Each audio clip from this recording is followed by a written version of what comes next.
Kita semua hampir tiap hari makan nasi. Tapi kawan Brin, pernah nggak kepikiran kenapa dalam tradisi Jawa, nasi yang disebut sega punya begitu banyak nama? Ternyata ini bukan cuma soal menu. Nama-nama sega menyimpan cara orang Jawa mengingat pengalaman hidup, memberi makna pada momen, dan menata kebiasaan sehari-hari.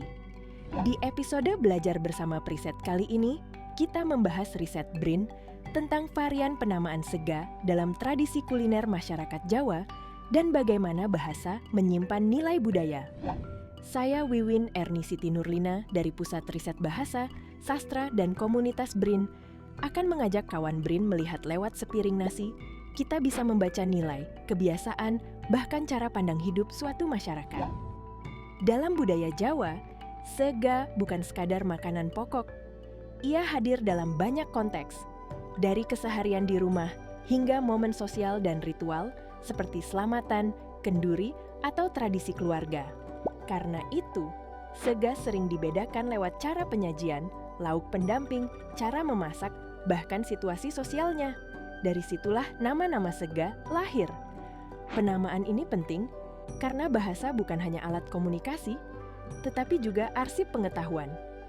Ketika orang memberi nama pada sesuatu, mereka sedang mengunci pengalaman, apa yang dianggap penting, apa yang sering terjadi, dan nilai apa yang ingin dijaga. Contohnya ada sega gandul. Dalam ingatan banyak orang, hidangan ini dulu cenderung dianggap lebih istimewa karena menggunakan lauk seperti daging sapi.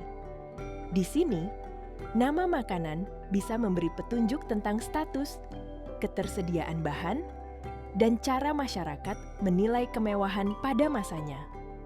Ada juga sega garingan, nasi dengan lauk sederhana yang cenderung kering. Nama seperti ini dekat dengan kehidupan sehari-hari, praktis, mudah dibawa, dan sering terkait dengan kebiasaan makan yang sederhana.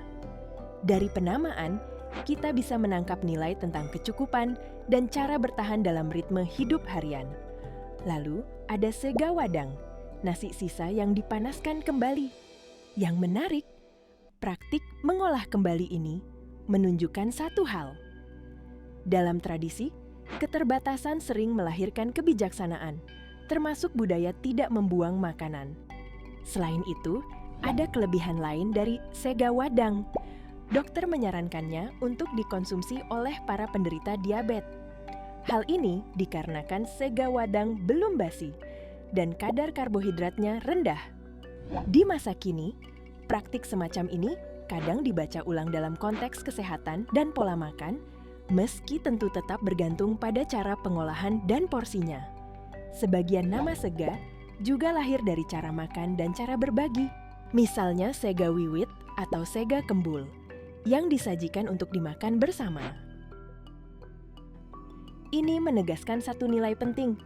Dalam budaya Jawa, makan bukan cuma soal kenyang, tetapi juga soal kebersamaan, tata krama, dan rasa ikut memiliki dalam satu ruang sosial. Ragam nama sega dapat dipahami dari banyak sisi. Ada yang dinamai berdasarkan warna, rasa, bentuk, cara memasak, lauk pendamping, sampai konteks sosial dan ritualnya. Setiap nama adalah label pengetahuan yang memudahkan orang mengingat sega yang ini untuk situasi apa, dimakan dengan siapa, dan maknanya apa.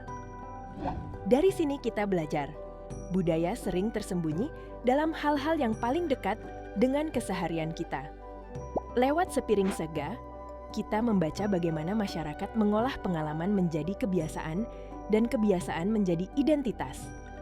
Jadi, mungkin setelah ini, saat kita makan nasi, kita bisa melihatnya dengan cara yang sedikit berbeda, karena yang sederhana pun bisa menyimpan cerita yang dalam.